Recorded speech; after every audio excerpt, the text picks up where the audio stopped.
Good evening, one and all. Live we are. Ooh, early arrivals. Luke and OG, how are you going? Luke, you missed a tram because of busy cruise ships. That is indeed a first world problem. That's an unusual one. And ahoy, hoy, big boy. How's it going? Oh, almost the end of the week. And it was quite a mild day in Melbourne today. We had a couple of hot days. Tomorrow's very mild, and then another couple of really hot days. Then I come. At least we're not getting these things. Although I'm speaking way too soon. Usually, sometime in February, Melbourne will have a week of like 30, 35, 40, and most nights it doesn't go under 30. Rather unpleasant weeks, those ones. Hello, Musical Aviator and Comrade Laszlo. Nice to see you all out and about tonight, in the metaphorical sense, at least. It's God, that just gave me flashbacks, like talking in metaphors, because we're interacting using metaphors as if we're socializing out in the world. Reminds me of yon early days of internet with text chat rooms, IRC and whatnot. Hello, Justin. Yes, Luke, you were here for some humid weather in Melbourne. Tuesday and Wednesday were humid and gross in Melbourne, actually. Yes, Leslie, I did see that. Trump talking utter shit, going, it's cold in winter. How can global warming be a thing? It's just like, if the consequences weren't so severe, it would be laughable. But it's honestly incredibly disturbing that people in positions of power just blather such unmitigated bullshit. It's really quite disturbing. What the fuck? I have no idea how people are going to look back on this period in history. I don't believe it will be favorably. When a cataclysmic event staring us in the face, there's overwhelming evidence that like human society is facing an existential threat of its own making, and the remedy for it is known, and people not only don't enact the remedy, they do the opposite. They deliberately make it worse. It's quite something to wrap your head around, honestly. Oh, yeah, Justin, I've noticed Canberra's been copping a bit of a pasting weather-wise. And no, I haven't seen Barnaby Joyce's Twitter. One of those things, if someone says, hey, do you want to check out Barnaby Joyce's Twitter? You go, I'm sorry, I've got a prior engagement where I'm slamming my dick in a car door, and that honestly sounds more palatable than subjecting myself to the blatherings of Barnaby Joyce.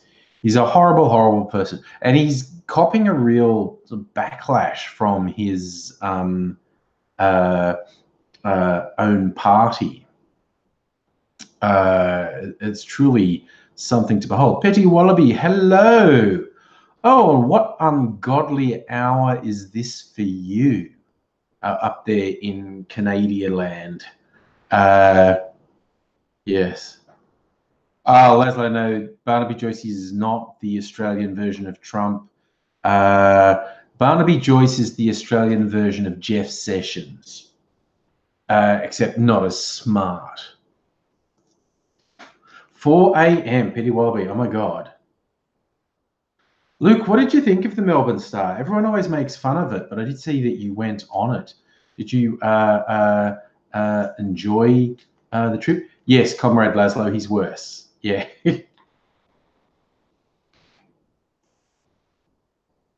Luke, that again, I would say you're saying Australia's Trump's Clive Palmer. that is flattering that fucking moron. He wants to be Trump. The best Clive Palmer will ever be is some dodgy fucking used car salesman. Generic. You want to hate Trump, but do you admire his success? I can recognize his success. It's impossible not to recognize his success, gaining the most powerful political office on the planet, despite the fact it looked like he didn't actually want it.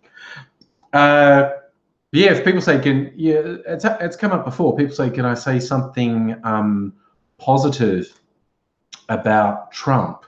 You go, well, he completely fucking bollocked the Republican Party. Like, they threw everything they had at him. They threw a dozen competitors at him. They had all their heavyweights saying he can't possibly be our nominee, he can't possibly be president. And he smashed them all away. His accomplishment with trashing the Republican Party is a bigger accomplishment than winning the Electoral College vote and thus defeating Hillary Clinton, which also obviously no small feat. But I honestly think his utter bollocking of the Republican Party is an astonishing achievement. Like, he just bent them over and made them his bitch. There was just like, holy fucking shit. They threw everything, including the kitchen sink, at him, and nothing worked. And they all came crawling back to him. They all argued against him. They all tried to fight him. They all lost, and they all came crawling back to him. So there's that. Just so you think the Dems have 20 candidates. I think in the lead up to the next election, you'd be right about 20 odd people saying they want to run as the Democrat candidate. But I think by the time it gets serious, they'll be down to about a dozen. I'm saying down to about a dozen. That's not a small number. But a lot of people who test the waters, throw their hat into the ring in the next year, will not weather the storm, and they'll fall by the wayside. Am I using enough metaphors there?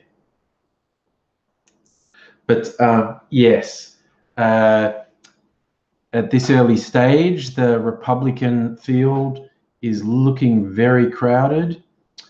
Who knows how it will eventually shake out? Well, I guess we will know. You know, the landscape in a year will be very different to the landscape today. I mean, not least, there is, I'm just squeezing my lime into my Pepsi. Give it a bit of zing. Yeah, not least, there's, at some point, the Mueller investigation is going to wind up, and he's going to present his findings. And the Democrats have the numbers in the Congress to, what do you call it? Call witnesses, have inquiries. And if they can embarrass the Republicans enough, launch impeachment proceedings. And this is the thing, looking, God, over the internet, Twitter in particular, over the last week or so, it's been a real competition among Trump supporters, even the ones who are momentarily angry about him, about caving on the government shutdown for the wall and whatnot. They're all still really his supporters. But there was like a real competition for saying the stupidest thing, particularly on Twitter, not limited to Twitter, but particularly on Twitter, and a couple of his real cheerleaders have got this ridiculous shit where they're going, oh, they think they're going to impeach Trump. We're going to impeach Obama. And it's like, one bit of me goes, maybe they're not that stupid. Maybe they're just banking on Trump's base being stupid, and they'll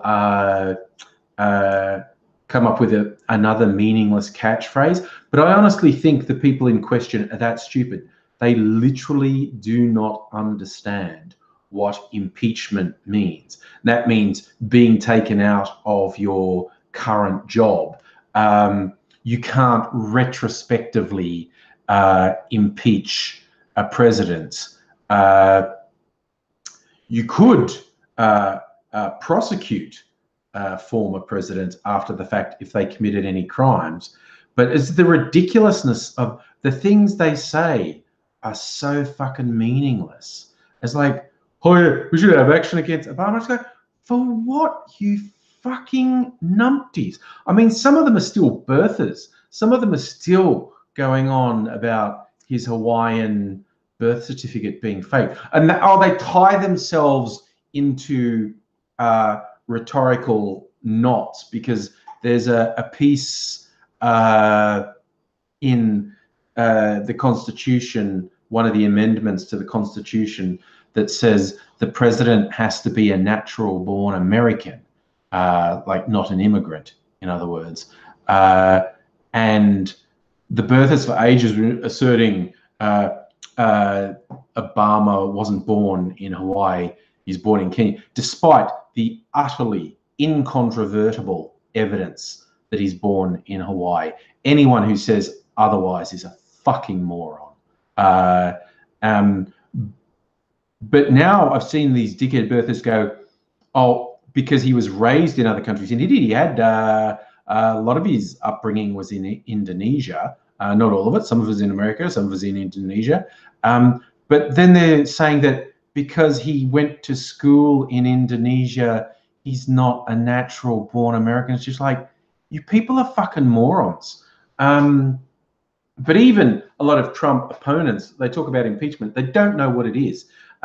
People have this idea that impeachment is a court proceeding, and it's not. It's a political process. It has a lot of legal trappings about it, but an impeachment vote has to be passed in Congress and Senate does not equate to a criminal conviction of the president, not at all. Any sort of criminal process would have to be completely separate. So even a lot of the people who oppose Trump say stuff about impeachment, they don't know what the fuck they're talking about. Generic, the two-party system in Australia, I very much want to see the sitting government suffer a crushing defeat. And that looks very likely. And nothing's for sure. And won't I look like a chump if by some 1,000,000 to 1 long shot the government hangs on? They don't stand a fucking chance. But hey, stuff happens. The extremely probable outcome is they get absolutely creamed in the election, possibly to a humiliating historic extent. But at the very least, they're going to lose government. Yes, if that turns out not to be the case, people who don't like me can laugh and go, ha ha, because I will be upset at that result. Oh, look, I'm absolutely live streaming and probably getting completely shit-faced drunk. Hopefully in celebration, but maybe in despair. It's not going to happen. It's not going to happen. Leslie, you like Skeggs. They do. The band Skeggs do seem pretty laid back. I agree with you. But yeah, like Labor only has to pick up 5 5 or 6 seats in the election to win power. I know I've looked this up before. I'll look it up again. Parliament. I'll look up the numbers. I think Labor has to pick up about 5 seats. Let's have a look at the numbers, shall we? Okay, so there's 150 lower house seats. To win government, you need to either have a majority in your own right, which the current government does not have, by the way. They are a minority government kept in place by some of the crossbenchers saying they won't support a, what do you call it, no confidence vote. So the coalition government currently has 73 out of 150 seats, so they're a minority government. The Labor opposition has 69. Nice. 69 seats. So they need, well, actually, for an outright majority, you need 76 seats. Yeah, 76, which means Labor has to pick up 8 seats as a minimum. Now, anyone looking at what's happening in politics would tell you that's a walk in the park. They'll do that easily. But I always put the little proviso at the end. Nothing's for sure. Nothing's for sure. You never know.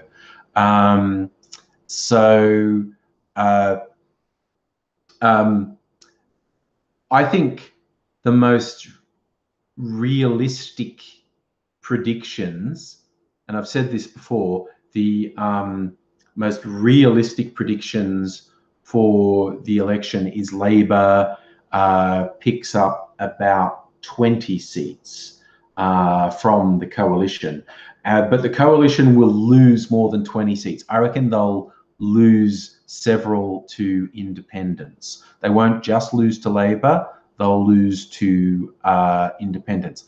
But I reckon Labor will end up with somewhere from 85.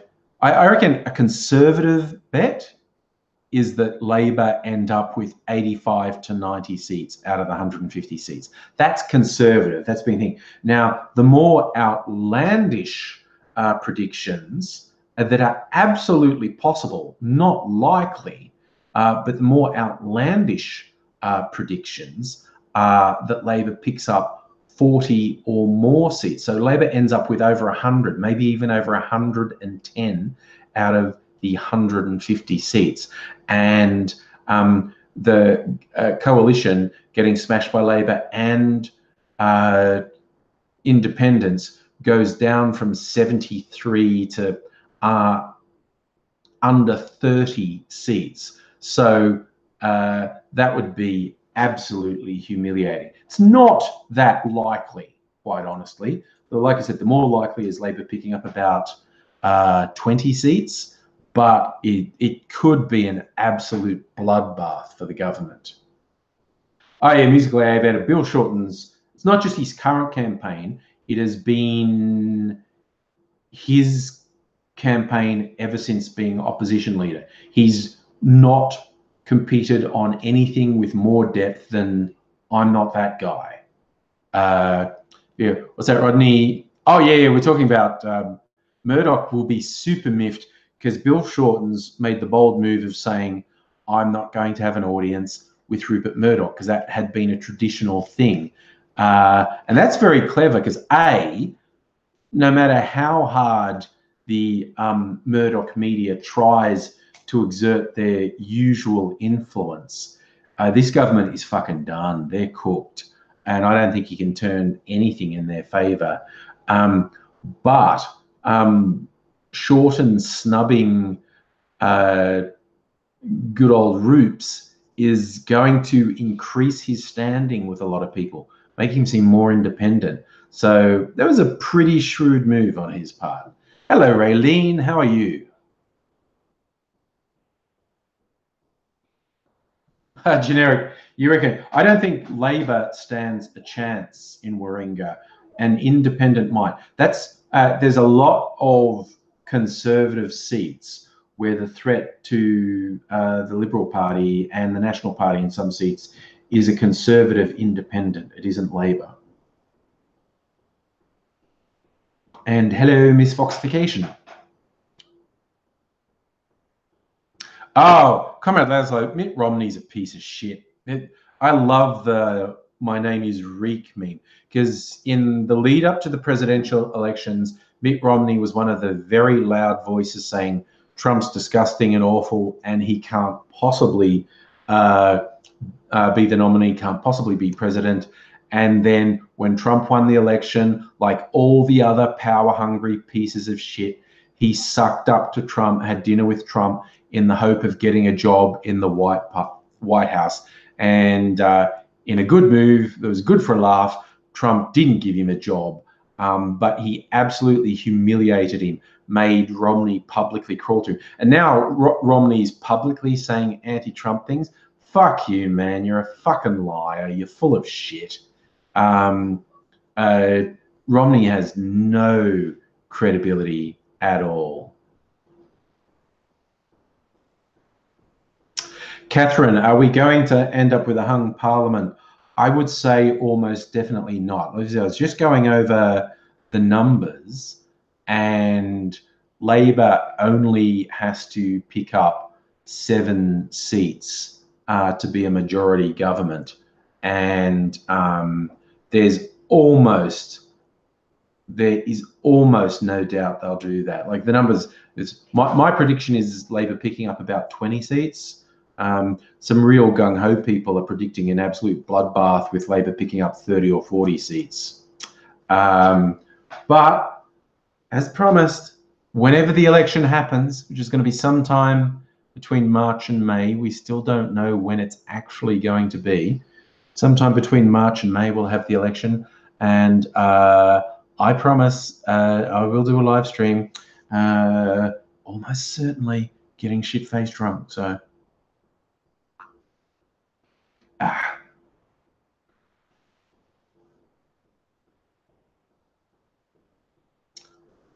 Justin, what do you mean not this election, maybe the next one? You mean hung parliament? Look, if Labor doesn't fuck up, if Labor keeps all their infighting secret and doesn't do dumb bullshit that pisses the public off, like threatening the leader after an election, which the public has made it very clear they really do not like. If Labor don't fuck anything up, they could easily be in for 3-4 terms. They could smash the Libs so fucking hard that it takes them ages to recover. Catherine, you've got a new laptop. You're ready to do some more gaming. Yes. Well, I may do that another time. Oh my God, there's a mysterious figure coming into the kitchen. Oh, it's a mystery, all right. I'm not quite sure why the mysterious hooded figure is being hooded while staying on that side, but it's a strange world. Strange things happen.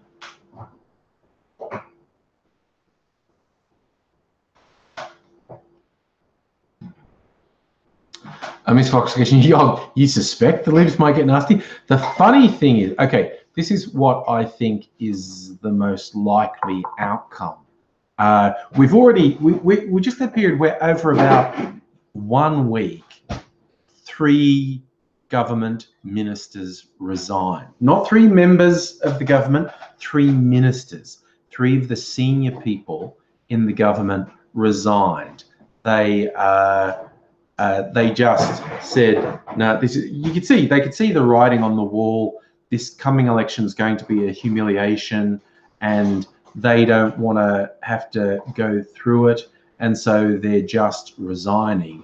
And there's an extremely high chance they won't be the last, because there'll be a number of high-profile government people who look at their margin, 5 to 7%, and they go, oh crap, Labor's probably getting like a 10% swing this election.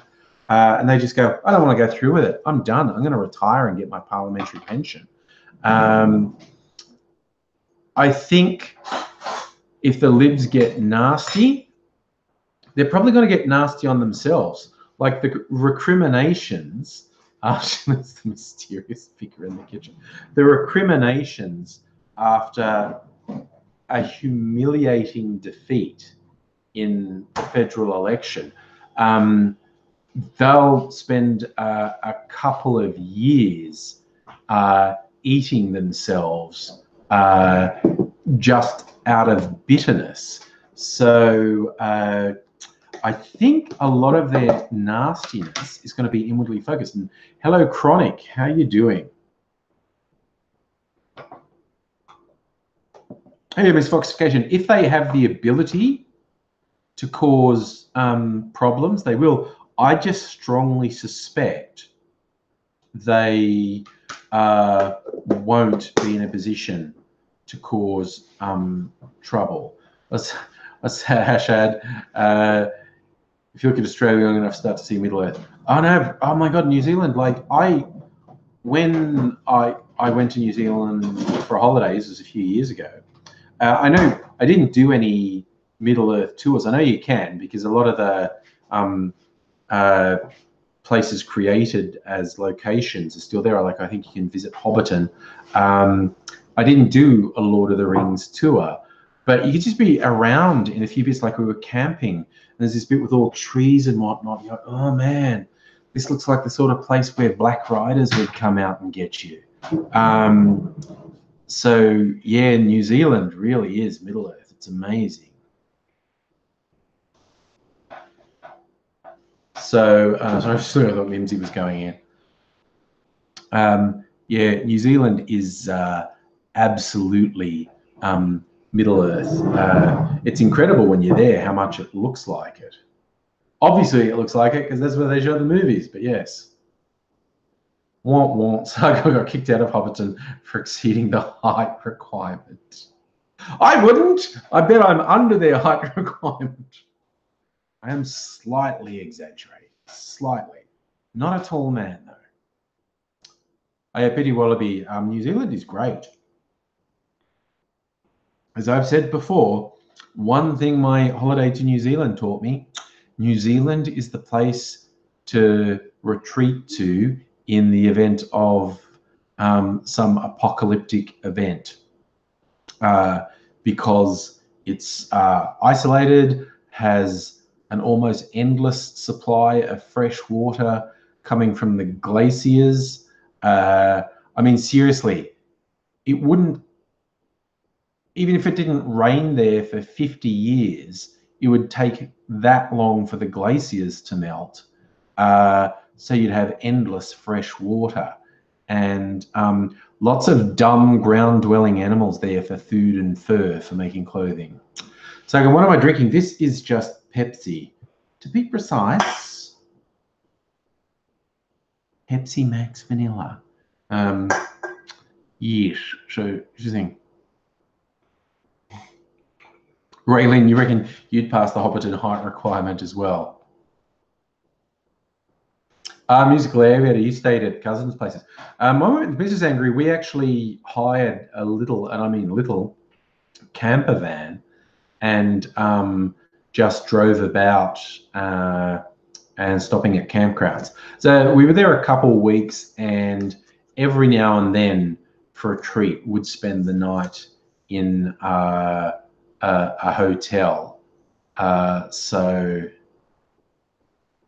Oh no, a Coca-Cola drinker. I don't mind. I just, it's an acquired taste. Either of them is an acquired taste. I'll drink like Coke Zero. It's not as good as Pepsi Max. But yeah. I think I'm sure I've told this story before. I used to, in the deep dark past, 20 plus years ago, I used to drink Jolt Cola all the time. That was a real 90s thing. Jolt Cola. I know you can even get it now. But it was very big in the early days of the internet to drink Jolt Cola. I'm going to see if it still exists. And it used to be at all the 7-Elevens. And it basically had like twice as much caffeine as like Coca-Cola.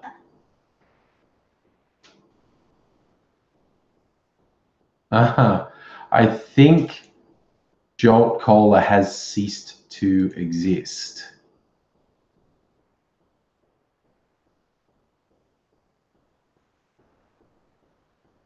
Oh, does it? No, I'm going to look up their Wikipedia page now. I want to know. Yes, it's a carbonated soft drink.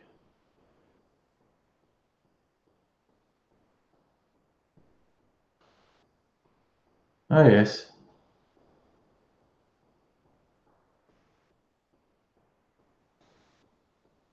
They still technically exist. Still packaged in glass bottles under license by 7-Up Bottling.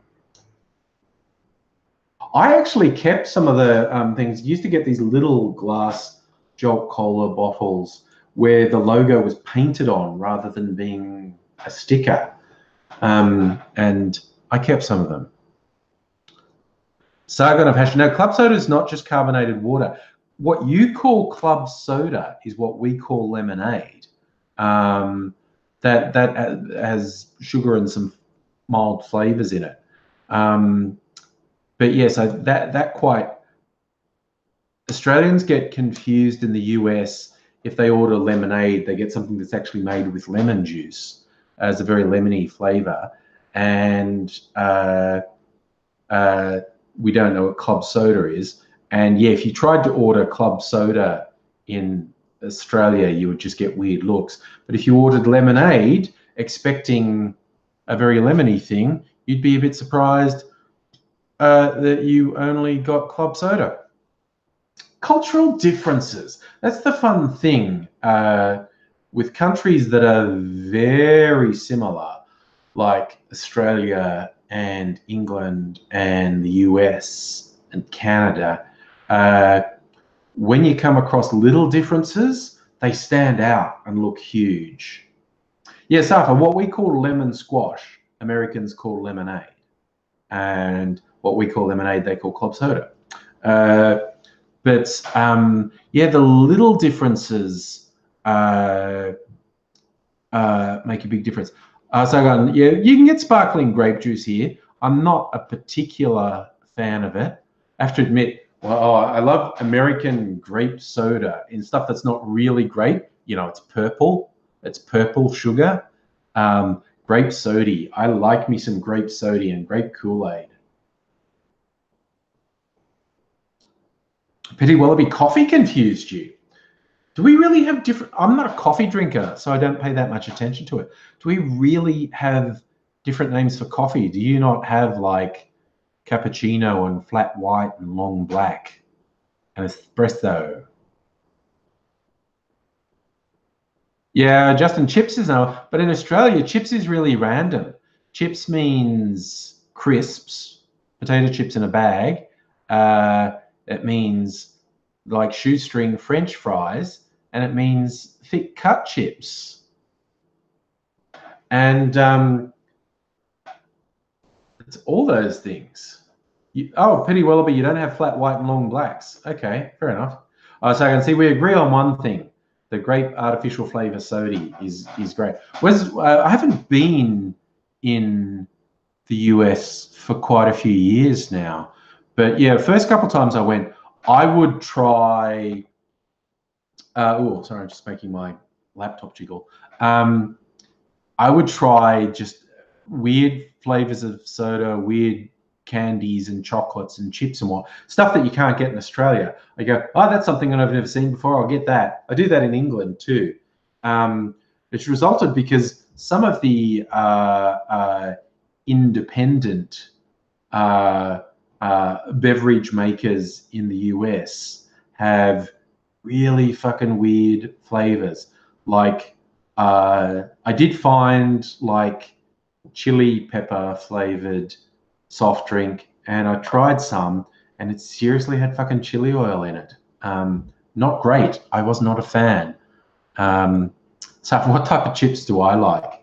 As in, do you mean crisps? I like lots, actually. Try real hard not to eat them. I don't think I've had any for a while. Well, it's actually probably a couple of weeks since I've had any chips. As in crisps, flavored crisps. Yeah, I think it's a couple of weeks since I've had any. I'm trying to be healthier and eat less junk. I'm not eating zero junk. I will confess to that straight up. But I'm definitely trying to eat less because I am in general a lazy, indulgent git. So I got, American biscuits. I assume you mean scones. That's the weirdest thing. I have to admit, that was one thing that did my head in, that you had a product that already existed in the world, scones, and insisted on calling it biscuits, which is the name of another product. That one did my head in. Hey, Megaleech, how's it going, buddy? Chronic. We get far more American products now than we used to. Like as recently as the 80s or 90s, it was very hard to get American products here, but it's relatively easy. You probably don't get everything, but you get lots and lots. Yeah, Catherine, biscuits and gravy. It's like scones with gravy. Weird. See, again, because scones in England and Australia, you basically have sweet things on them, cream and jam and whatnot. Chocolate chip, sugar cookies, and beef gravy. That's really disturbing, Musical Aviator, honestly. Miss Foxification, reckon John Howard opened our market to US products. Okay. He's a real capitalist. That's something he'd do. Oh, yeah. Luke, that's the point. Even in Australia, there is provincial differences between the states. Like there was a recent close to civil war over whether you call a certain takeaway food item potato cakes or potato scallops. Some very strongly held beliefs. That's bits of sliced potato coated in batter and deep fried, a staple of yon fish and chip shops. I grew up in New South Wales where they're called potato scallops. I now live in Victoria where they're called potato cakes. And it flares up every now and then on social media in Australia, a virtual civil war about scallops v cakes. Oh yeah, Miss Foxification, American bread has way more sugar than us. I think the only people who put more sugar in bread than the Americans are the Filipinos. If you ever get the opportunity to try stuff from a Filipino bakery, do it. With the foreknowledge that it's probably going to be really sweet, even if it's bread. But a lot of the rolls and stuff, there's a little brand called Pandesal. Oh my God. I am a huge, huge fan of Filipino bread products, honestly, bakery products. So I got this thing. Americans don't do meat pies, which can be really upsetting to Australians who get homesick and want a meat pie. But you do all those sweet pies, which are far less common. Like we have cheesecake, lemon meringue pie, and that's it. But America is full of the sweet pies, sweet pumpkin pie, sweet potato pie. My personal favorite, key lime pie. Oh man, I love key lime pie. But yeah, Raylene, Austria has weird chip and drink. Everyone has, I found one of the Asian supermarkets just across the road from Caulfield Station, because I went in there one day. They have some very interesting sounding chip flavors. Might do a taste test of those because they're like branded as Lay's potato chips, but the way they describe the flavors is quite different.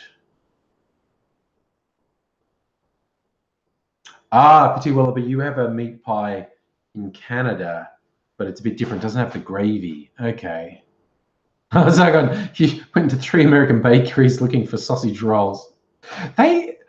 Sometimes they have them and they give them different thing. Pizza pie. Well, that's the thing. Was it Chicago deep dish is actually like a pie.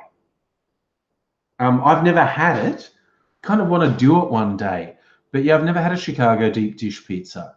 Oh yes, Luke, that's an Australian delicacy. A pie floater is a meat pie either covered in or actually sitting in what's basically pea and ham soup. Yeah. Ah, Catherine. See, hey, that's the thing. Australians hear pumpkin and they think savoury.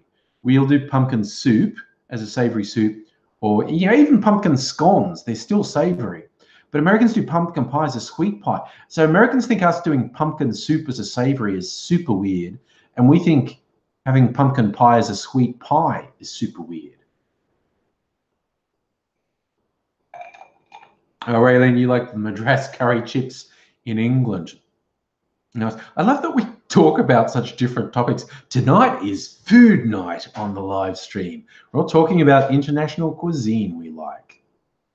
Was that Raylene? You made pavlova, and Aussie meat pie. Yes. Okay. Yeah, this is where we got to talk about the Oxford comma, because without an Oxford comma, it sounds like you're talking about a single dish that's pavlova and meat pie, which is truly disturbing. It's like a meat pie topped with meringue. I'm sure some people would eat that, honestly. I'm sure some people would eat that. Luke, I don't know. Pie floaters started in either Adelaide or Melbourne. I know they're a football thing. They're an Australian rules football thing. People would go to the football and have a pie floater. They definitely started in the southern states. You're going to eat all of that.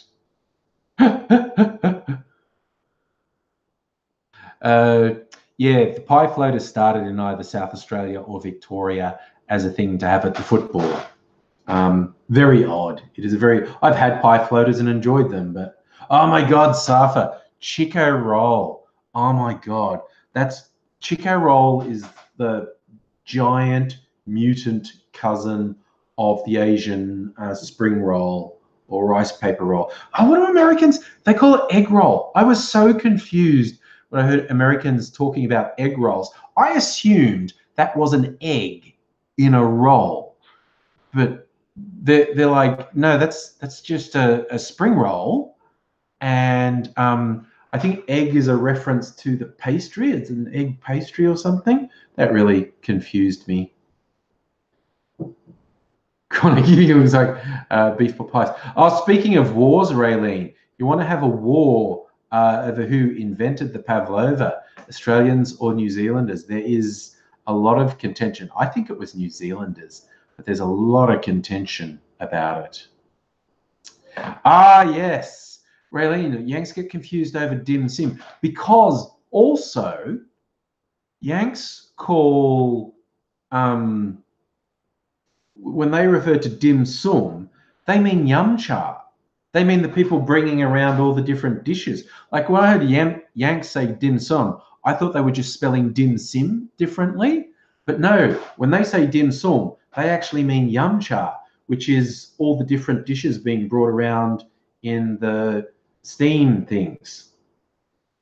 So you're amazed you get fast food tacos at 1 a.m. in America. There are some 24-hour fast food places in Melbourne.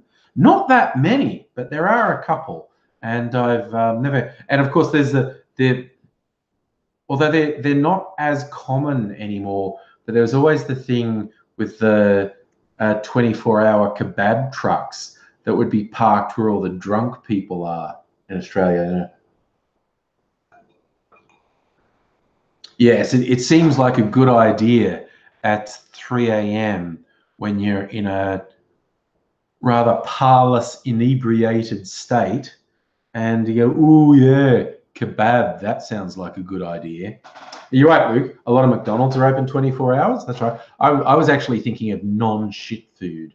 It's ages since I've eaten McDonald's. I have no interest in McDonald's. There's a couple of good ones I noticed in the city. I'm a fan. Speaking of tacos, I'm a fan of. There's a small chain of Mexican food places which seem to have actually been started by Mexican people called Guzman y Gomez. Guzman and Gomez. I like their style. I particularly like their burritos, whatnot. There's a few of them that are open 24 hours. Miss Fox occasion, Pie Face. Is Pie Face still around? Because it's one of those things where I feel like they oversaturated the market and then they died. There were franchises of Pie Face everywhere, and I do like Pie Face pies. I'm not sure if they're still around. Yeah, I do like Pie Face pies quite honestly. Safa, we don't have Taco Bell in Australia. We have Taco Bill, which is a neat little knockoff. And that's Taco Bill's okay. They're a bit mainstream. But yeah, I mean, if I was going for like a takeaway place, you get them in a lot of the food courts and whatnot. Guzman y Gomez. Or even, oh God, what's the other one? Mex something or other. Mad Mex. They're pretty good too. But I found a couple of good Mexican restaurants about the place. Again, seem to actually be run by Mexican people. There's one down near a cinema. I go to the classic cinema quite often in Elstonwick, and there's a Mexican place there. It's just called Mexico City. Very unassuming, but the food's really nice. Really nice. So I gone back home. He was 6 hours away from Taco Bell. And I think I said this last time. I was amazed. First trip to the US, I was amazed at the number of fast food places. Like all the advertising on TV was fast food, takeaway food, and a huge number of different Mexican places. And the second most common ad was antacids, assuming for all the people who are eating all that takeaway. Really, the Bajan Bayswater is good, but don't touch their scallop, kangaroo, emu, or croc pies. I have not had exotic meat for ages. Like you get kangaroo meat at the supermarket, and I keep thinking of trying again. Because last time I tried it, I didn't like it. I thought it was too gamey, but I think maybe my tastes have changed, and maybe I'd like it now. I know. Oh God, Musically Elevated. They still have Sizzler in Queensland. Yeah, they went broke everywhere else. Well, look, Wendy's here is just ice cream, and Wendy's in the US is a burger place. Yeah. Okay, so we've got Guzman and Gomez fans. Yeah, I do prefer Guzman and Gomez to the other chain Mexican places, definitely. Oh yeah, chronic. The kangaroos are farmed, and it's a very lean meat. If you're really into meat, kangaroo meat is a healthy meat. It's very red and very lean. And if you go a bit more exotic, like when I went up to a holiday in Darwin years ago, because of all the wildlife there, all the different takeaway stuff for all the wild animals there. So in Darwin, it's quite easy to get kangaroo, emu, crocodile, camel, and water buffalo. So, and possibly, but I remember those 5, and I think I tried all of them. I think kangaroo meat's not that far removed from deer meat, because deer meat's really gamey. Says I got 50 McDonald's in Los Angeles. Mind you, Los Angeles has the population of Australia in it. And we have more than 50 McDonald's in Australia, so you know. YouTube, you ate the Springbok while in Cape Town and it made you feel guilty. Well, I've seen a restaurant having a dish that was kangaroo and emu, and they called it the coat of arms because that's what's on Australia's coat of arms, kangaroo and an emu. So, yeah, we don't eat koalas, though. They're protected. Don't eat wombats. But kangaroo, yes. Emu, yes. Crocodile, yes. And, of course, water buffalo and camel are introduced pest species, but they're everywhere in the Northern Territory, water buffaloes and kangaroos. Sorry, camels. Chronic, I would imagine alligator probably tastes quite similar to crocodile. I have nothing to base that on apart from, I don't know, they're similar, aren't they?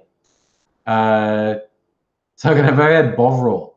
I don't think I have had Bovril. I know it's in the spectrum of things like Vegemite, Marmite, Promite. YouTube, there are probably places that serve possum, actually, because we do have possums in sort of pest proportions. I don't remember seeing possum, but I reckon there'd be places there. Of course, you can go on the tours where you eat bush tucker, the food that Aborigines ate, and of course the big ones that they challenge people to eat are witchetty grubs, which when they're cooked apparently taste quite nutty and are very high in protein.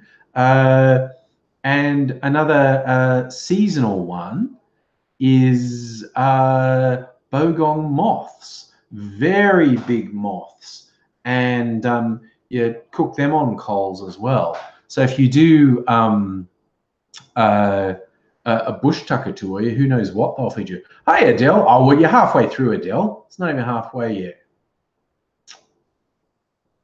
Oh, God, Chronic. Opossums are nothing like our possums. Opossums are giant psychopathic rats, where our possums are really cute.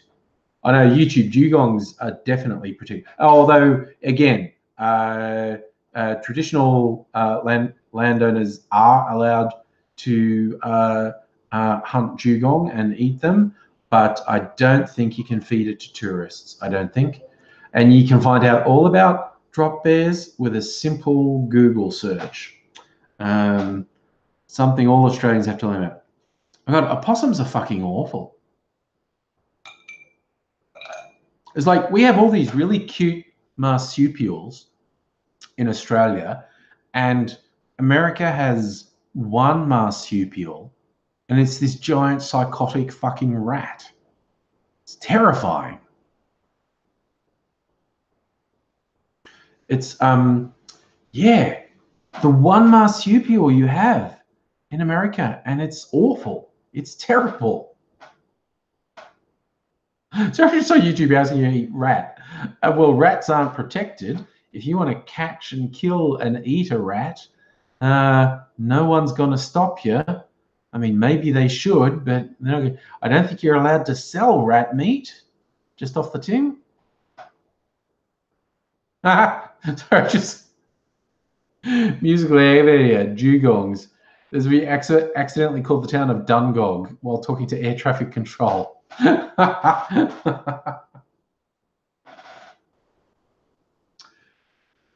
Yes, that's a good point, Miss Foxification. The platypus, a very unique creature, a mammal that lays eggs. Yes, looks like it's made a computer game for fun. It has like the duck bill and a body like a beaver and webbed claws. And the males actually have a venomous spur on their back legs. It's not it's a defense thing, and it's certainly not enough to kill you. But apparently, if an angry male platypus jammed you with its venomous spur, you'd fucking know it. Apparently, it'd be quite painful. Yes, Megleach, the monotremes. The platypus is a monotreme, as is the echidna, the only two warm-blooded animals that lay eggs rather than giving birth to live young. And it's so fucking weird. Like, being this big old island that developed its own animal species just resulted in lots of fucking weirdness, quite honestly. Here's a fun fact. Did you know wombats, probably not all wombats, but some wombats do square poos? I'm not making that up. They poo, not perfect cubes, but they poo cubes. Like they don't do round or long, they do little cube poos. I'd always heard the thing is because a lot of the wombats lived on slopes and did these square poos. They wouldn't roll all the way down the slope and give away their positions. I don't see how that works. So I don't think anyone has a conclusive answer as to why wombats do cube poos. Yes, YouTube, they look like stock cubes. But I did see one of the universities had done a study and they'd worked out how wombats do square poos. And basically, inside them, whatever, their lower intestine just before their anus stretches and contracts and forms the poos into cubes. Luke, do people in China eat dogs and cats? Dog is definitely eaten in at least some parts of China. That is absolutely a thing. Cat, I don't know, but there are dog meat festivals in China. It's very big in some parts. I think it's more in the provinces than the big cities, but it is definitely something that's eaten in China and other parts of Asia.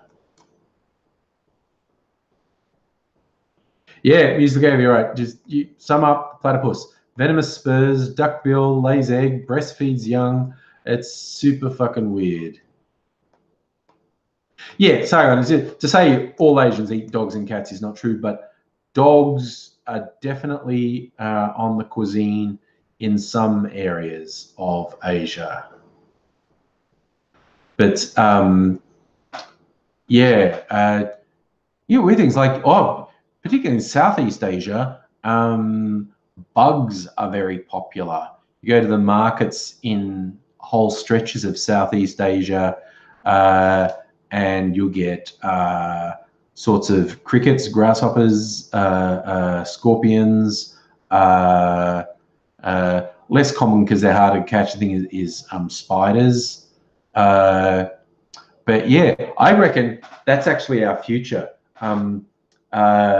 Food made from bugs is probably our future because existing farming will be unsustainable and we'll end up eating stuff made from bugs.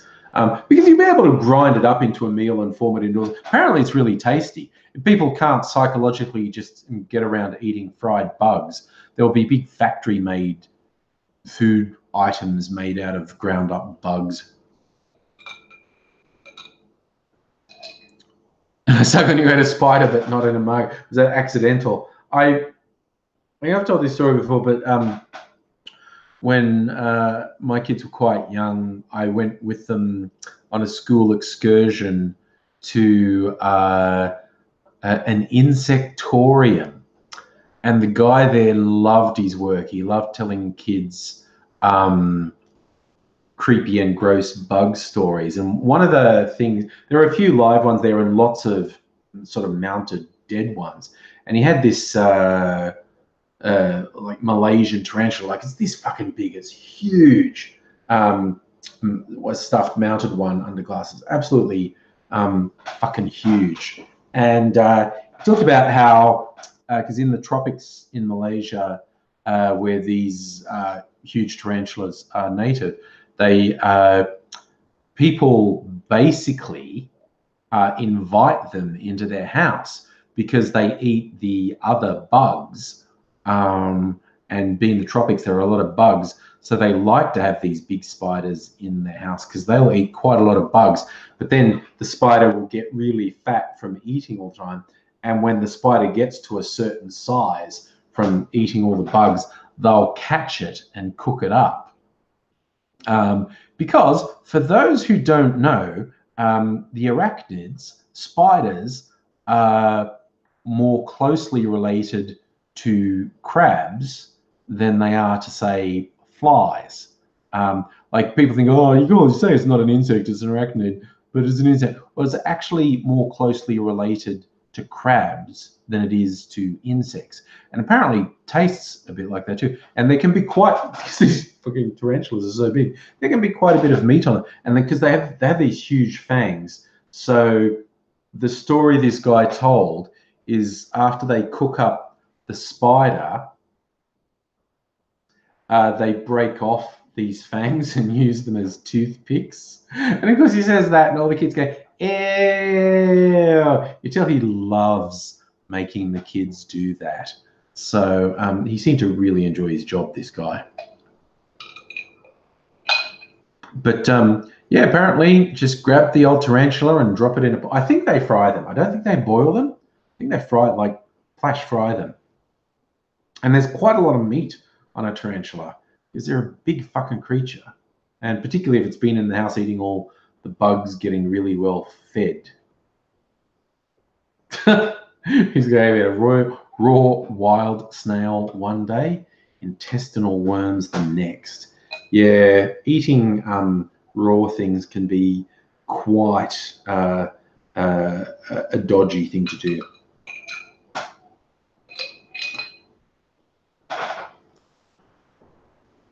I tweet you out of jail. The other funny thing he said that, again, clearly showed this guy in the insectorium loved his job. Talked about how spiders grow, because they do grow, but their outer shell, which is sort of hard and protective, can only grow so much until they have to shed it. They split it off and they wriggle out of this hard shell.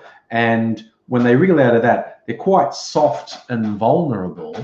But after, whether it's a few minutes or a few hours, again, their outer level hardens up again, but they leave behind this shell. So the guy said, so you've probably seen those around your house, and you probably thought it was a dead spider.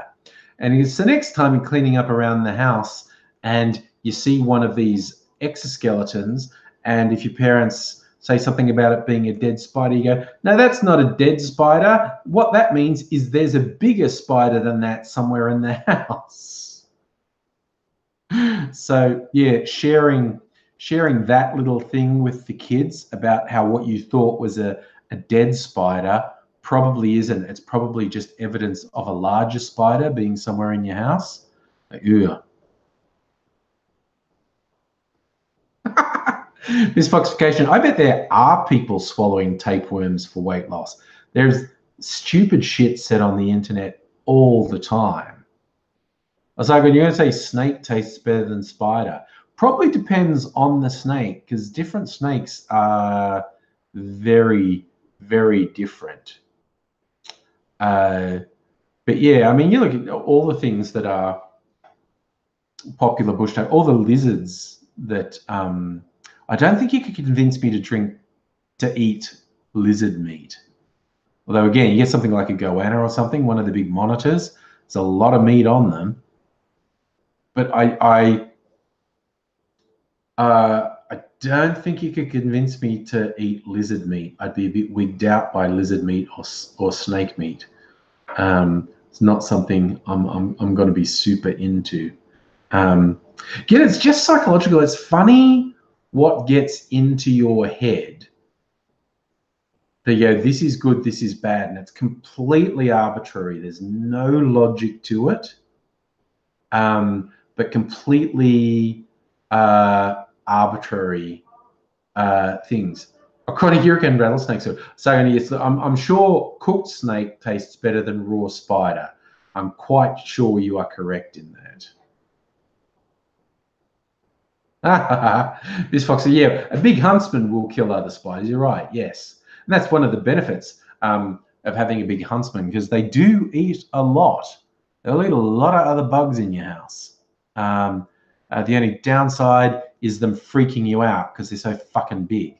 I haven't seen a huntsman in the house for ages, actually. Just randomly thinking about that.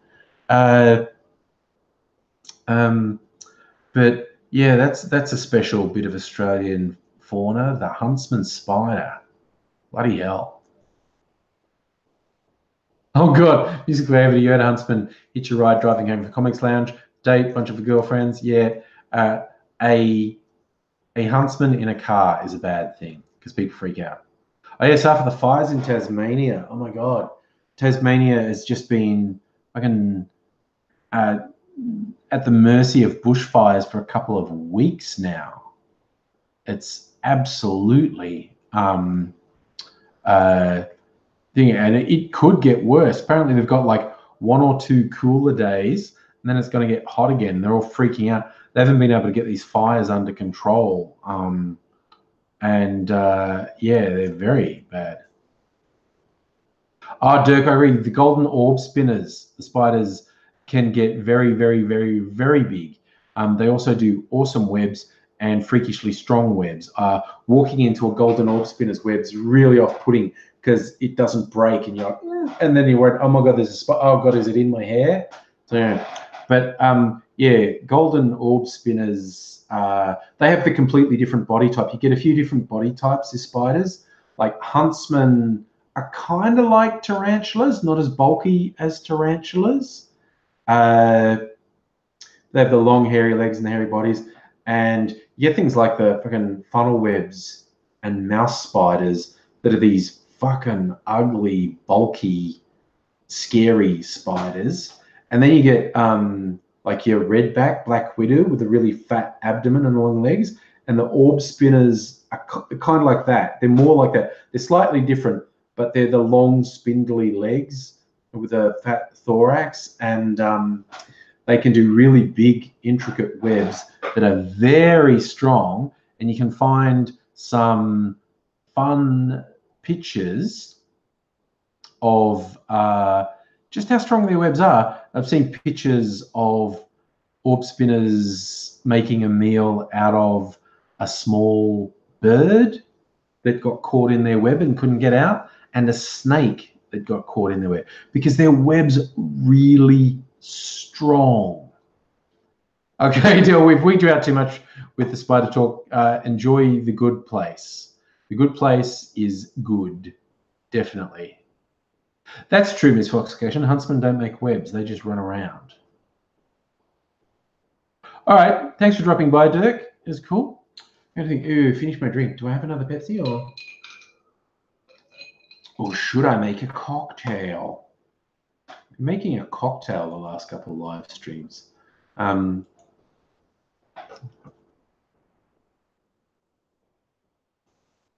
think make something a little bit different, an absinthe one. A cocktail I like. My favorites are probably the sidecar and the whiskey sour, but probably a top 5 is the Sazerac. What I'm reading here is a New Orleans cocktail variation of traditional cognac or whiskey cocktail, named for the Sazerac de Forge et Fil brand of cognac brandy. So what you have in the Sazerac is a small amount of absinthe, a sweetener. So you either sugar and water or sugar syrup, bitters, and then you put in rye whiskey and cognac. There's room for variation in that. But the basics, I mean, the dominant thing is in it. Well, I'm just looking at different recipes for it. I've just found what I would call a really weird one because all it's got in it is whiskey and bitters and a sugar cube. Oh no, they do say absinthe. Yeah, okay. This is virtually an old-fashioned. What they're talking, it's like an old-fashioned with a tiny bit of absinthe in it. So this is the thing. You do get a lot of variation around cocktails, even the well-known ones. Of course, when you get sort of weird named ones, people do whatever they want. But yeah, I think a standard Sazerac is whiskey, cognac, a little bit of, and it's literally like they talk about just rinse. Like you put, some people go, you put a little bit of absinthe in your glass and swing it around and then tip out. And if what tips out, it's all you keep in it is what sort of sticks to the glass. And yeah, if you're being fussy, you use cold water and sugar. But if you don't want to fuck around like that, you'd be like me.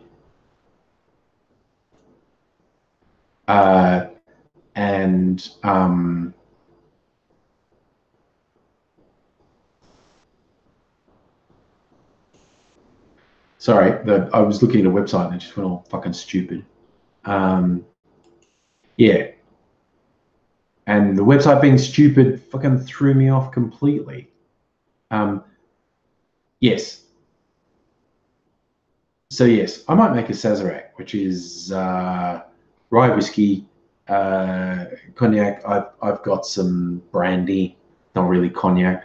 So, but you can substitute, you know, I guess bourbon if you're not into rye, or maybe even Scotch. That would be slightly different. And you know, so cognac's a very broad term when you take into account brandy and cognac. That's a really big spectrum. And then bitters. Sometimes a lot of bitters. This says 3 dashes of Peychaud's. I don't know how to pronounce that. Peychaud's, and 2 dashes of Angostura. So that's a lot of bitters and things. So I make a Sazerac because that's a good cocktail. Have fun storming the castle. Oh my gosh, Rayleen's getting up at 4:45 for a 5:30 a.m. swim. Okay. Oh, hey. Sorry, just while I was rambling there, I wasn't looking at the chat. See, Captain Fizzman. How's it going, birdie? Comrade Leslie, you're straight edge. Good for you. I really dislike people who hassle someone to try and make them drink alcohol or do drugs for that matter. Then clearly, although I like making cocktails, I've got all my ingredients up there and there. But the idea of pressuring someone into drinking alcohol or doing drugs, that shits me. I hate people who do that. I would rather, like if I was with someone who was straight edge, teetotal, whatever, I'd be more likely to join them in not drinking alcohol if I was out with them, rather than making anything awkward. You don't have to drink alcohol to have fun, kids. It's not big and clever. I just like it.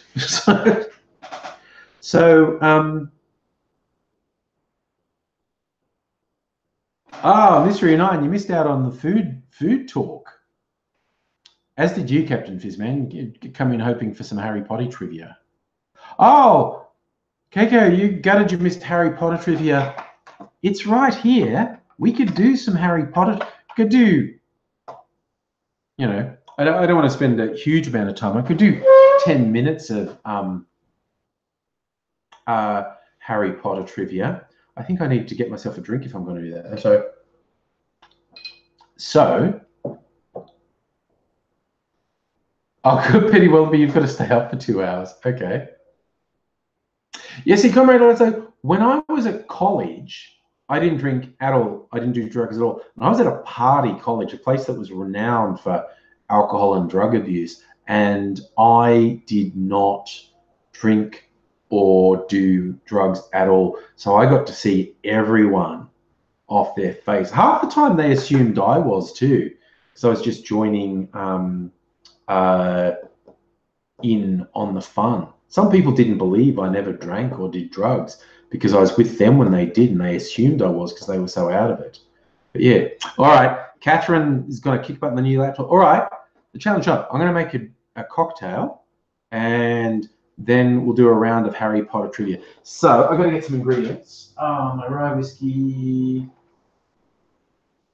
my brandy. Get these. Some bitters. What bitters do I have here? Angostura bitters. Some lime bitters. That would be good actually. What's this one? The cola nut bitters. No, I'll do the lime bitters. That would be an interesting one.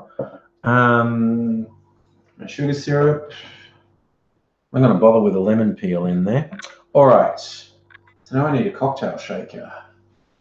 Where's my cocktail shaker?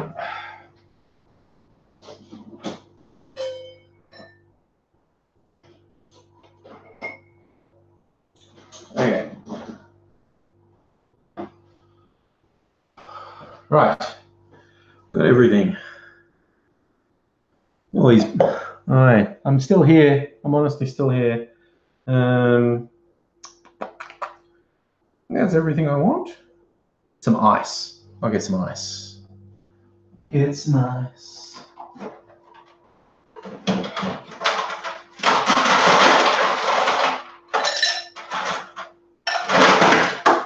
Oops. Dropped a bit of ice. Okay. So we've got some ice in our cocktail shaker.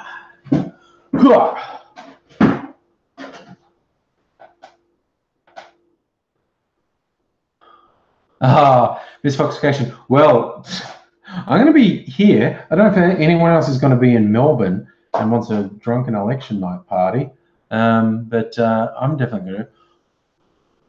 Mike, you are definitely just in time for Harry Potter. I'm going to make a cocktail because the quizmaster needs a cocktail. I'm going to make a Sazerac. So with some brandy or cognac for the fancy people. I don't actually have cognac, I have brandy, which is close to the same thing. So some of that.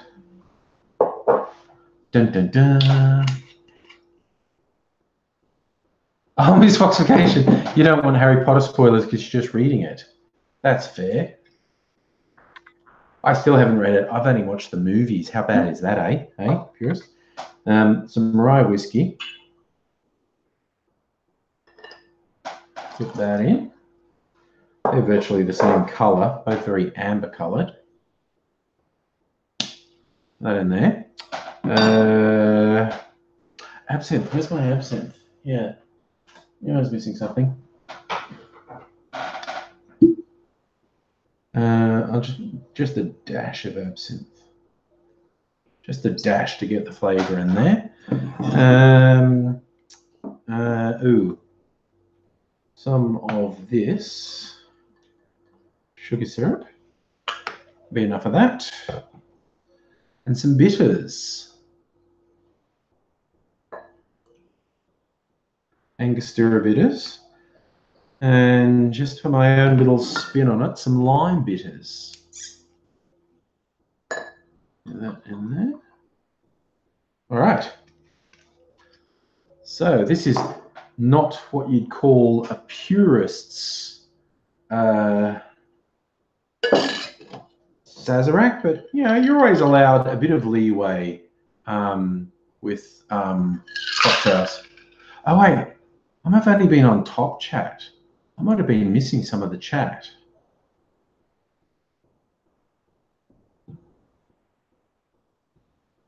I apologize, I might have missed some chat. I haven't had the proper chat setting on. All right. Anyway, I like that, Megali. AB Synth Original. All right. So we do the shaky, shaky, shaky.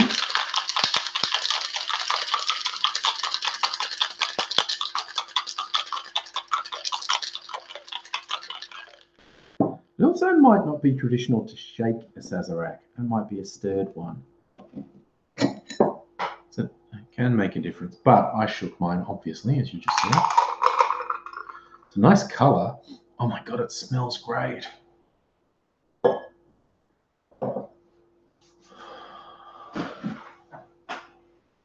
Okay. So that's my Sazerac. You can see it's a very orange color. Yeah. Smells great. Oh yeah, that's good.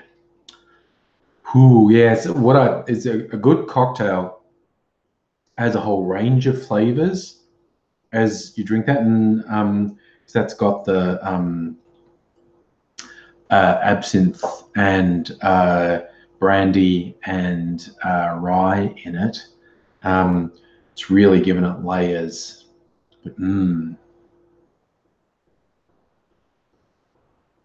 Oh, that is really quite good. All right, I'm gonna have a quick round of Harry Potter trivia. See how we'll go. So we've got the die to decide which category to ask. Categories are the dark arts, Hogwarts, magical spells and potions, magical objects, magical people, and then animals and magical creatures.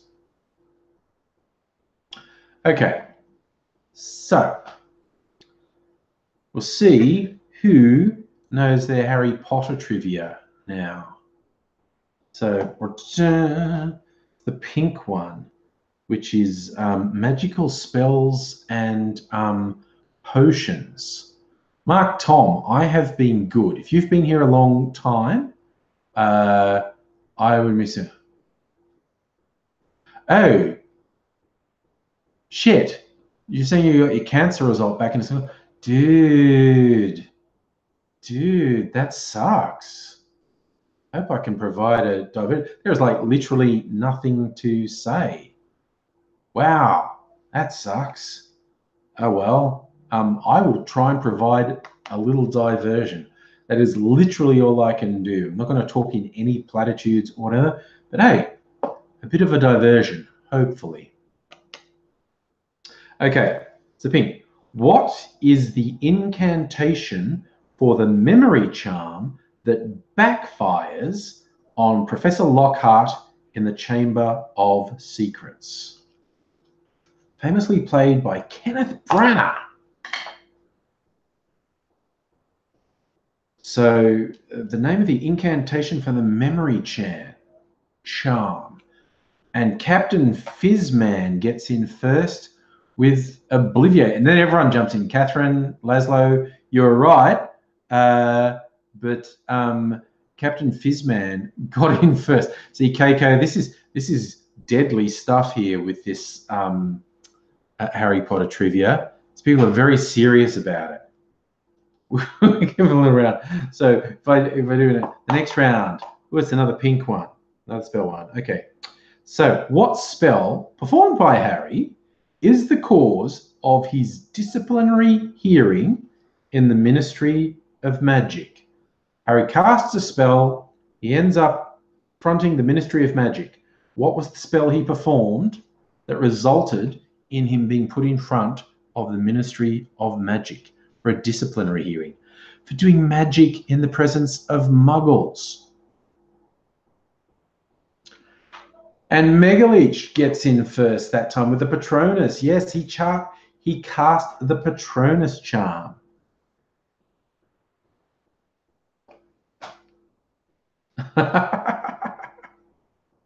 So again, everyone knew it, Patronus or Expecto Patronum, but Megaleech got in first that time. I love this. Hardcore Harry Potter fans. All right. What are we going to do this? Man, I think I made a really strong drink there. Orange. Orange, which is magical objects. Hey, nobody, how's it going? We're just having a quick round of Harry Potter trivia. I won't be doing for that one, but for fun. Okay, what items does Albus Dumbledore bequeath to Harry? So 2 items. You got to get both of them. What items does Albus Dumbledore bequeath to Harry? I just watched this movie. So I remember someone says one of them was not his to give? Oh no, but we'll just be doing the trivia for about 10 minutes or so. Just going, Luke, you want me to get drunk earlier? Everyone's trying to get in with the short things.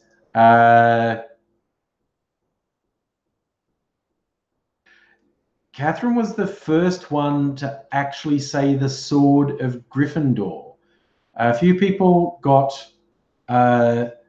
sword and snitch, but yeah, that is the correct answer. It's actually the golden snitch that he got when he first played Quidditch. Yes, it's the golden snitch and the sword of Gryffindor. And Catherine was the first person to say sword of Gryffindor rather than just saying sword.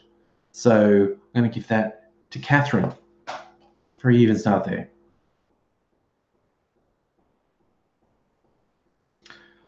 Dude, as we discussed last time, this sucks and is terribly unfair. And cancer sucks the big one. I know I've had a lot of it in my family. So I'm actually more than a little bit paranoid about it, quite honestly. You know, my mother, father, sister, uncle, aunt. So, yeah, I've seen this a few times. Absolutely sucks. KK, you're calling bullshit on me. Well, not okay. Mega Leech, Captain Fizzman actually said sword and snitch separately before KK said snitch and sword. But I'm giving it to Catherine because she was the first one who actually said it's a sword of Gryffindor. Judge's decision is final. Correspondence shall not be entered. Another pink one. I'm rolling all these pink ones. Okay, here's another spell. What's the name of the reverse spell that happens when twin wand calls duel, as occurred between Harry and Voldemort in the graveyard? So what is the name of the reverse spell effect? So the thing that made all the people who Voldemort had killed reappear? Oh, Fizzman. Mark, look, dude, rest.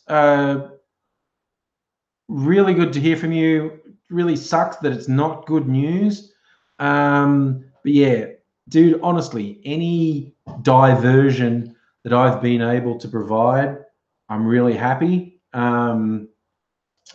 And yeah, you just do what you need to do, buddy. That's, I mean, there's really nothing else to say, but I'm glad to have had you along. And even my normal thing I say to people is look after yourself. I'm sure you've got people looking after you. Dude, yeah, I think we can just agree it sucks, quite honestly. So yeah, get some sleep, and yeah, I hope you've got good people looking after you, man. There's not really much else to say. So Captain Fizzman is the first one to hit 2 points. KK, you destroy your family. This is a slightly tougher crowd. Okay, next one. What is it going to be? It's going to be a yellow one. Yellow is magical people. Ooh, here's an interesting one. Here's an interesting one. What is Hermione's middle name? I don't know this one. Oh, there you go. What is Hermione Granger's middle name?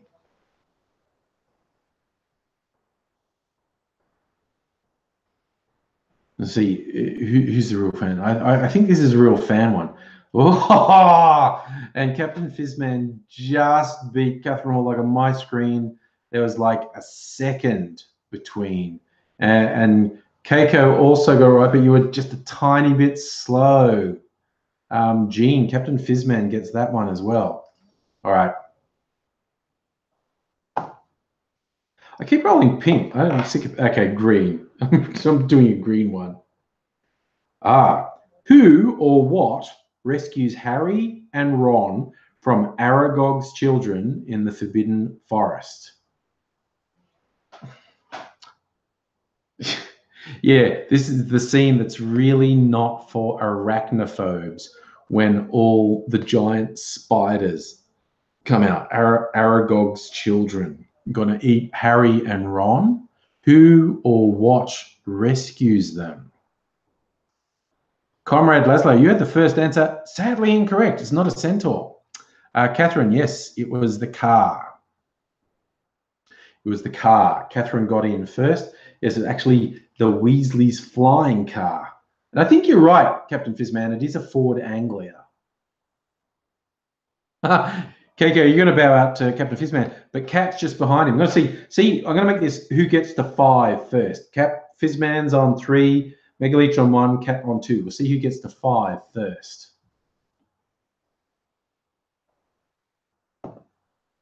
Okay, it's another yellow one.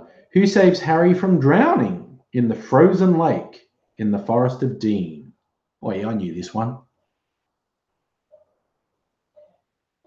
I see, Keiko, what you see in the chat is not what I see in the chat. Possibly if you refresh the chat, you'll see it in the same order I did. Oh, yeah, Comrade Laszlo in. It's Ron. Comrade Laszlo on the board. Good for you. It is, in fact, Ron Weasley who saves Harry. It's also in the movie I just watched. Okay. Well, that opens wide up. Purple. Purple's the dark arts. Okay. This is pretty dark. Which Hogwarts student was a fatality of the basilisk? This is a slightly trick question. Which Hogwarts student was a fatality of the basilisk? Okay, you're going to sulk like you do at Christmas. I don't feel like that.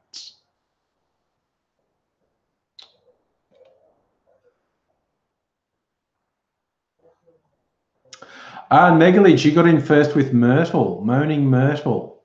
It isn't. That's why I said it's a slightly trick question, because of course she's already dead when the story starts. We find out that she was killed by Tom Riddle when he raised the basilisk. It was the basilisk that killed her. So, okay, blue, which is just generally Hogwarts. Which teacher stands up to Professor Snape in Harry's defense before the Battle of Hogwarts? That's an easy one. I think that's an easy one. Which teacher stands up to Snape to defend Harry just before the Battle of Hogwarts?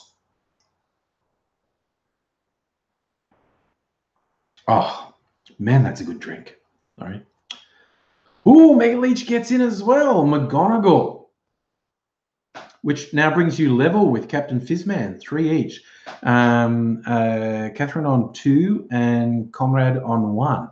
That's possibly one of my favorite bits when she's facing off Snape and he's got 2 Death Eaters behind him and she's going zap, zap, zap. And at one point, he deflects one of her spells that splits off and kills the 2 Death Eaters behind him, which is obvious, deliberate on his part. But if you don't know that he's a deep cover agent, it looks like an accident, but he's clearly done it deliberately. He's deflected McGonagall's attack to kill the 2 Death Eaters. KK, you've got to start work. You're not annoyed at sulking at all. I believe you. I believe you. Okay. Anyone's game. A green question, which is animals and magical creatures. Which creature does Harry see in the shadows just before the night bus arrives? I didn't know this one. This feels like an obscure one. Mark, that is super positive, my friend. A good message. Don't take life for granted. Don't get too angry all the way. Do good things. We don't know how long we get in life. That is really positive, Mark. Thanks, buddy. Fenrir, what are we throwing? He's okay. The answer is a giant dog. Everyone's doing slightly different. We only said wolf. No, Penny Wallaby was the first one who just said dog. And Really, that's the answer. It's a dog. It's a big dog, but it's a dog. It's not a wolf. It's not Sirius Black. It's a dog. And it doesn't specify animagus. It just says giant dog. I'm going to give that to Petty Wallaby. On the board. All right. Okay, still going. First to 5 wins. Okay, orange, which is magical objects. Who retrieves the sword of Gryffindor from the lake? This is related to another question we had. But anyway, who retrieves the sword of Gryffindor from the lake?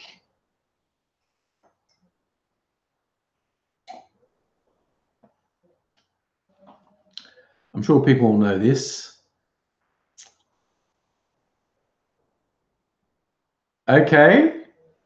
It's still wide open. Who retrieves the sword?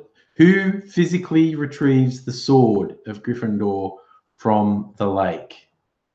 The few answers that aren't correct, it's actually still open from where I am. And Megaleech gets in first. Oh, Tom, those are also good inspirational final words for the stream. Fuck racists and fuck haters.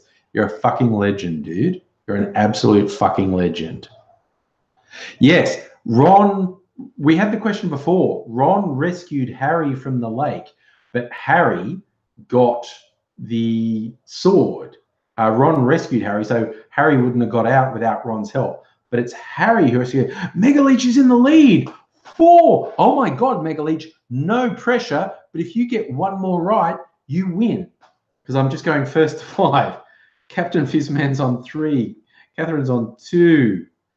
Comrades on 1. Petit Wallaby's on 1. Okay, a blue question, which is Hogwarts. When Professor Snape takes over Lupin's defense against the dark arts lesson, he teaches the class about what type of creature? And he's doing it for a good reason. Professor Snape takes over Lupin's defense against the dark arts lesson. He teaches the class about what type of creature? Catherine, you are correct. Werewolf. You're the first one in. Oh, it's still wide open. The werewolves. I'm glad I'm your favorite internet troll, Mark. I am a bit of a troll. There's no getting around it. Yes, Catherine is now on 3. Captain Fizzman on 3. Megaleech on 4. Okay. And yellow, which is magical people. Okay.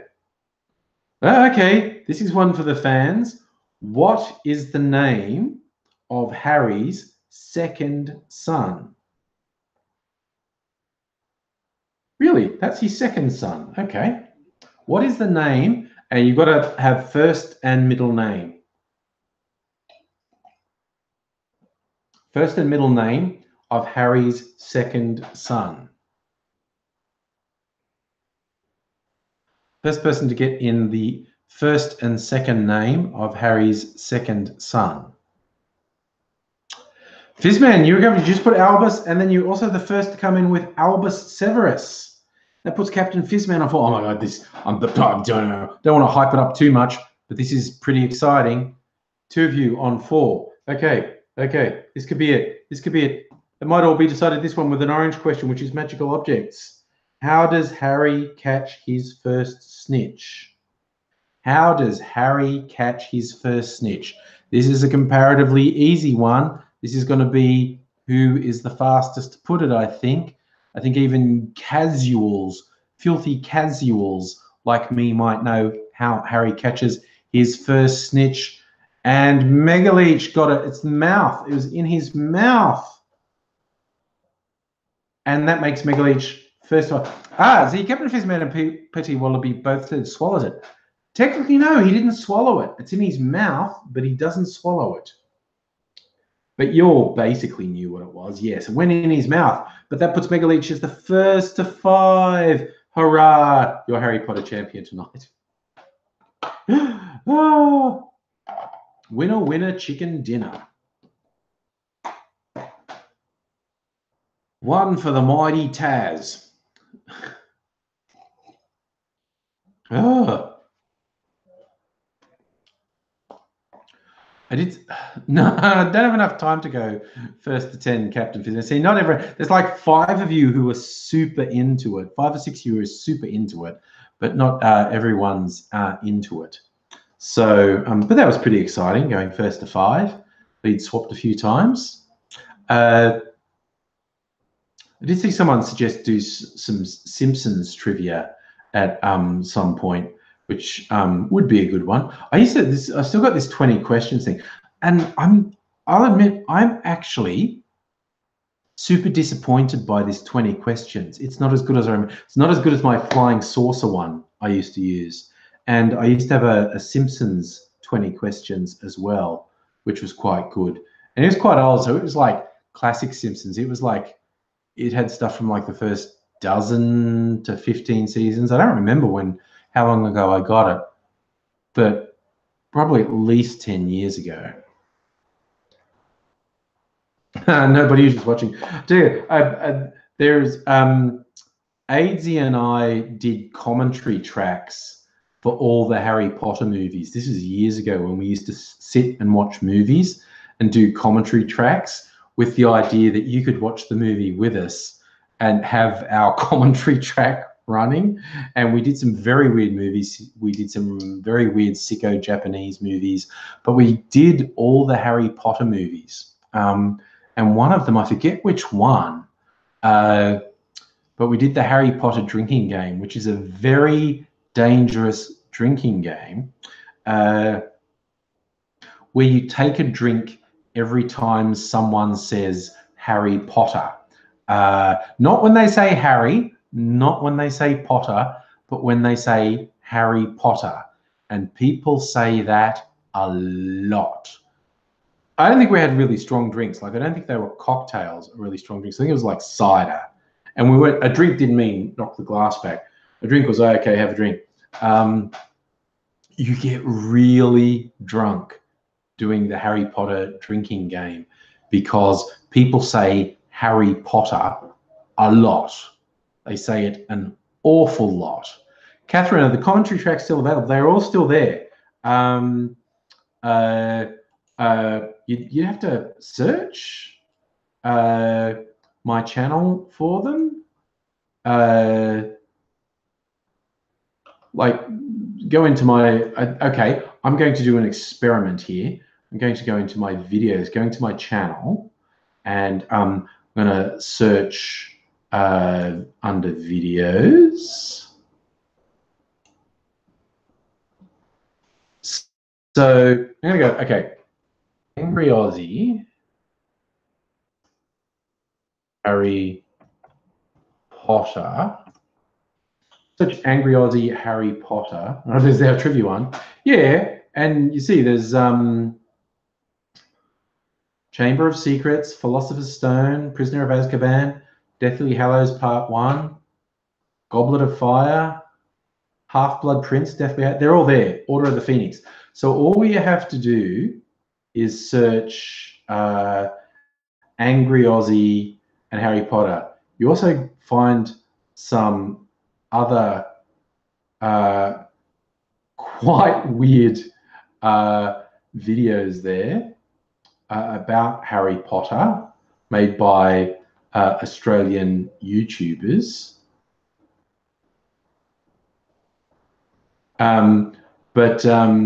Yeah, just search AngryAussie Harry Potter and you'll get my commentary tracks. Actually, I just thought of something else, just the general ones. Now I'll do a search again because we did a lot of them. I'm just going to try go to my channel videos and then do search AngryAussie watching movies. We used to call it watching movies. I'm just doing a search for AngryAussie watching bearing videos, of course. Right, there we've got 30 Days of Night, The Hunger Games. We did all the Hunger Games ones. The Hobbit. Yeah. We did the Hobbit movies. Okay. God, all the fucking troll videos show up. Oh, we watched Pacific Rim, Hobo with a Shotgun. Troll movies, The Dark Knight Rises. There you go.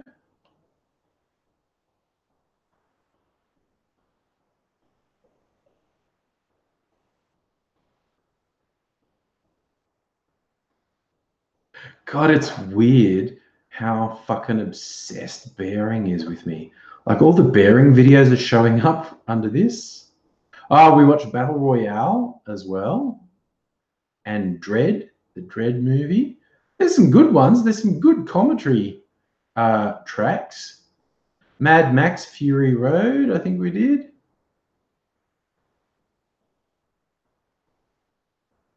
God, it's so funny. It is so funny. These trolls obsessed by me. Super weird.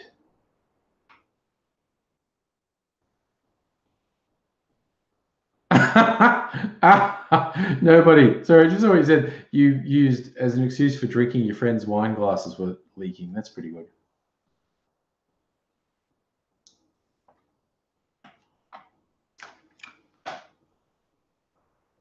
Oh yeah, Petty Wallaby. There were two Japanese movies we watched: Tokyo Gore Police and Big Tit Zombie, I think. Yeah, I just found these super weird, gory Japanese films. And you, oh, Petty Wallaby, you did that beautiful illustration of me as a Tasmanian devil and Aidsy as a wombat. And I'm laughing and Aidsy's horrified. It's an absolutely beautiful illustration. Yes. But yeah, our commentary tracks are fun too. But it's kind of a fun thing. You can pretend we're sitting, the whole idea of the commentary tracks is you pretend you're hanging out with us and we're talking about movie. Justin, do I ever watch 12? The first time it happened, like, God, what was the first one I remember? Probably Sad Fuck of Ass Hat. And I'd done a video that was like 7 minutes long, and he did this attack video on it. And I started watching, and he's talking shit, and I saw his video goes for 15 minutes, and I was thinking, fuck me, I don't have 15 minutes of my life to waste on this shit. So the short answer, Justin, is no, I do not watch the troll videos. I don't think I have ever watched one of them through. I've watched the start of a couple. I don't think I've ever, because it's just too boring. It's like, dude, I get it. You disagree with me. It's fine. I don't require people to agree with me. Just these people get so fucking obsessed with me. It's surreal. Oh, yes, Musical Aviator. It was fucking hilarious when he got kicked off Patreon. It was brilliant.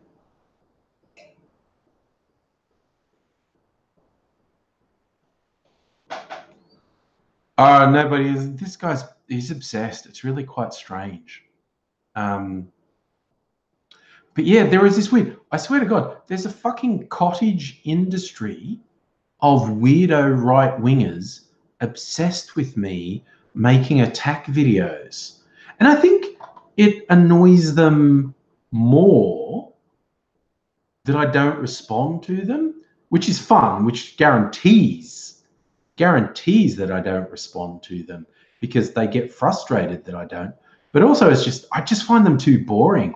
And I have zero interest in being defined this way. If all I wanted was to generate outrage and generate views no matter what, I'd completely engage with these fucking morons. I'd respond to them.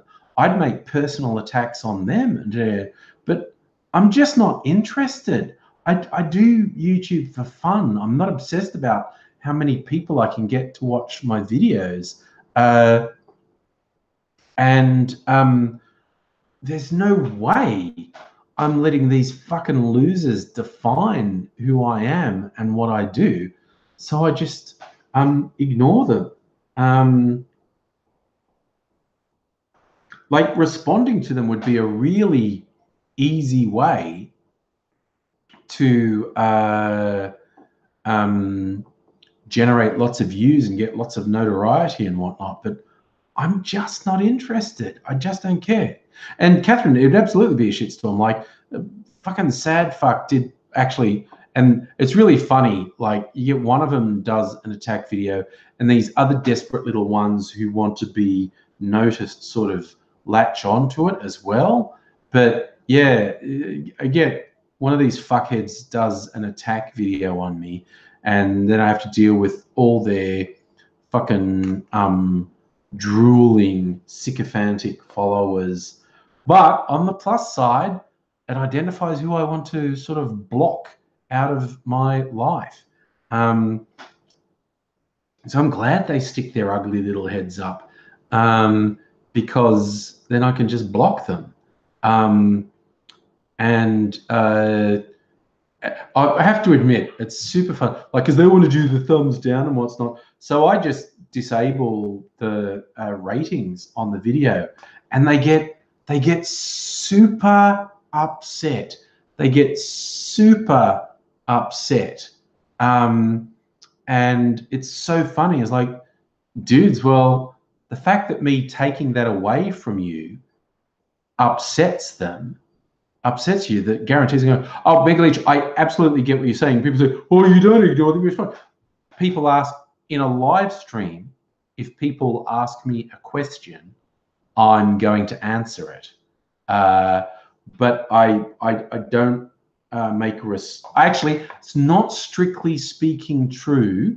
I did do one after, I don't know, like, I don't even remember how many he'd done at this point.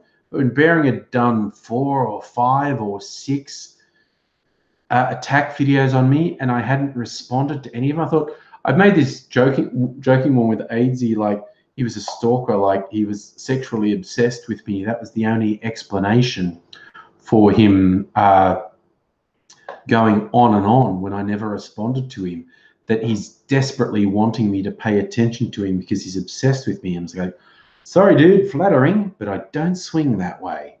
Aidsy does, you know. You should do something about Aidsy. He might go for it. But... So I did do that, which could be construed as a response video, because I was just laughing at, like, this dude is fucking obsessed with me.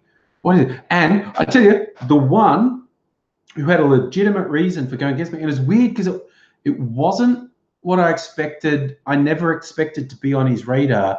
I did a video once where I talked about 2 very different people who were getting grief from the authorities for their jokes, and one of them was fuckhead McKitler dog. I called him that so many times.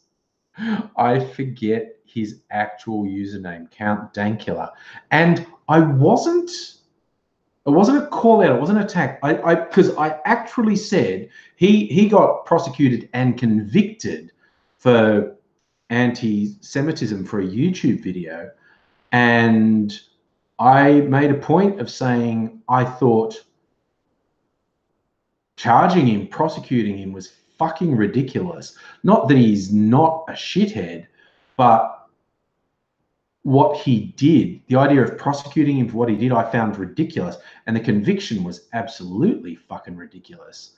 But I mean, he's made it clear he is a fucking obnoxious right-wing shithead. And he's one of those fucking wankers who's trying to normalize hate speech. It's like, oh, no, I'm saying all this stuff, negative stuff about Jewish people as jokes, just jokes. And that's this bullshit alt-right neo-Nazi fuckery that's just designed to normalize hate speech. It's really disingenuous. It's a straight up fucking lie. And he's exposed himself completely since then. I still do say prosecuting him for that particular video with his dog is fucking ridiculous. But it wasn't an attack on him, because I actually literally said the prosecution was ridiculous. I said, on the available evidence, he's an arsehole. But he had this had got him a lot of notoriety, and his channel is fairly big. I never expected him to notice me. It was not a call out video, and he did a response attacking me, and that is completely legitimate. He's completely. I don't have the slightest objection to him doing that. It's weird. It wasn't my intention. It wasn't my intention to comment. I was literally just commenting on a news story. It wasn't attacking him as a YouTuber. It was commenting on a news story, because him being prosecuted was a news story. And then he made a response video where he did an attack on me, completely justified, completely legitimate. Obviously, I completely disagree with him, but because I mentioned him first, so completely legitimate for him to do it. Megaleech, did I watch? No, I didn't. He made a video because he had a fairly big channel. So I had hundreds, if not thousands, of his sycophantic followers descending on me. It lasted for like a couple of weeks. I did not watch it. I know he did it. I didn't watch it, so I don't know what he said. But yeah, no, I don't know, because I mentioned him first. So completely legitimate for him to talk about me. I have no idea what he said in the video, but yeah. Oh yeah, Mystery 9, the Tommy Robinson thing as well. Like I said, that Count Dankula has exposed himself completely. He's a fucking right-wing bigot. He's a piece of shit. That bullshit about just jokes. No, get fucked. That is straight out of the alt-right neo-Nazi textbook. Try and normalize hate speech. When people call you on it, go, just jokes, just jokes. And it's like, no, get fucked. You're not making jokes. You're trying to mainstream hate speech. Fuck that bullshit. That's the other, besides the fact that I completely disagree with them ideologically, the alt-right, who are just fucking neo-Nazis, proto-fascists, they're fucking pieces of shit. Despite the fact I completely disagree with them ideologically, also they're lying fucking cowards. They do this, oh, just jokes, and it's not jokes. It's not jokes. It's what they really think. It is what they really think. They're obnoxious, hate-filled little bigots. They're pieces of shit. Look, my drink's empty. It must be time to go to bed, because it is, in fact, 10 o'clock. So, yes, indeedy, I'm going to bid all you fine people farewell. Mimsy just got pushed in the door. Rosemary, do you want to say hello to everyone before I go, Mimsy? You going to come up here? No? You're just going to sit there looking miffed? Ow, my fucking shoulder. My shoulder is... Ow, my shoulder is fucked. And my knees are fucked. I'm old. All my joints are fucked. I'm old and I'm falling apart. Now, she's sharpening her claws. I might hang on for a second. She might come up and say hello after sharpening her claws. You gonna come up here, Mimsy? Come up here. Where are you? Yeah, come on, come up here. What are you doing, silly cat? Meow. Come up here. No? You're going to say hello to... No, you're not going to say hello to your adoring public. Rude! Rude, rude, rude, rude. Megaleech, my glass has a very big hole in it, and I took advantage of that. Oh, she is coming to say hello. There you go. Say hello to the people, Mimsy. Meow. I want to get a scratch. Mimsy has come to say hello and goodbye. We're saying goodbye to your fans now, Mimsy. We're all going to bed? We're going to bed? Yes? Yes? Going to bed? All right. It's nice of you to come in and make an appearance. Your adoring public loves you. But I will bid you fine people farewell. Good night, one and all. Look at her. She's so cute. So cute. I want to rush off because Mimsy's so cute. All right. So we'll bid you fine people farewell. And good night from Mimsy too. Look after yourselves. Hope to see you again soon. Yes, nobody smack the like button. Same goes. Hope to see you again soon. But I will say bye for now.